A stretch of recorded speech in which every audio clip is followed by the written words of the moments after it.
இன்னைக்கு குரூப் பில ரொம்ப முக்கியமான மேட்ச்.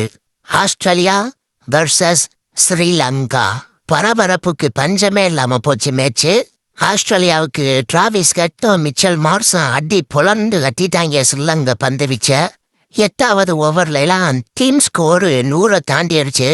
எப்படி 250 அடிச்சு விடுவாங்க போல அப்படின்னு இருந்துச்சு. 104க்கு ஒரு விக்கெட் ஆச்சு.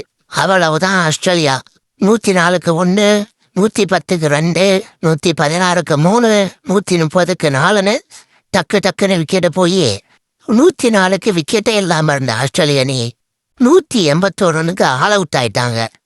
ஸ்ரீலங்காவோட ஃபீல்டிங் எஃபர்ட் தான் ஆஸ்திரேலியாவை அவ்வளோ ரன்னுக்குள்ள சுருட்ட முடிஞ்சிச்சு. அதுலயும் பதும் நிஷாங்கா ஒரு டைவ் கேட்ச் அடிப்பாரு, வேற லெவலு. ஸ்ரீலங்காவுக்கு டூசன் ஹெமந்தா 3 விக்கெட்டு சாட்சியே கட்டுக்கோப்பா பந்து வீசினாப்புல. 182 அடிச்சால் வெற்றி என்ற இலக்குடன் ஸ்ரீலங்கா அணி பேட்டிங் துவங்கியது. பேட்டிங்கை துவக்கின ஸ்ரீலங்கா அணிக்கே தொடக்கத்திலே அதிர்ச்சி.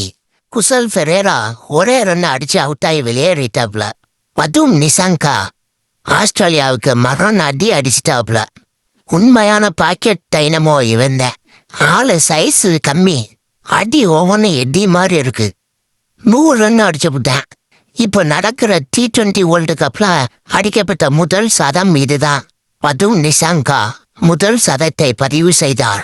52 பந்துல 100 ரன்னு, 10 4, 5 6, ஸ்ட்ரைக் ரேட் 192. அடி மரண அடி. 182 ரன்னை இழக்க வெறும் 18 ஓவர்ல அடிச்சுட்டு போயிட்டாங்க ஸ்ரீலங்கா அணி. அதுவும் வெறும் 2 விக்கெட்டை விட்டு கொடுத்து அசால்ட்டா வின் பண்ணிட்டாங்க. இப்போ நேரடியா ஸ்ரீலங்கா சூப்பர் 8க்கு குவாலிஃபை ஆயிட்டாங்க. இப்ப பிரச்சனை யாருக்குன்னா ஆண்ட பரம்பரை ஆஸ்திரேலியாவுக்கு தான். ஆமாங்க, குரூப் பில ஜிம்பாவே தான் செகண்ட் பிளேஸ்ல இருக்காங்க. நாளைக்கு அயர்லாந்து கூட ஜிம்பாவே மேட்ச் இருக்கு. அதுல மட்டும் ஜிம்பாவே வின் பண்ணிட்டாங்க, அவங்களும் குவாலிஃபைடு ஆயிடுவாங்க. ஆஸ்திரேலியா ஆட்டோமேட்டிக்கா வெளியே போயிடுவாங்க. இந்த மேட்ச் ஸ்குவாடில் இல்லாத ஸ்டீவன் ஸ்மித் கூட இந்த மேட்சுக்கு வந்தாரு. ஆனா பிளேயிங் 11ல இடம் பிடிக்கல. பீல்டிங் பண்ணாப்ல. ஆஸ்திரேலியாவோட பரிதாப நிலைமைக்கு என்ன காரணம்னு தெரியல.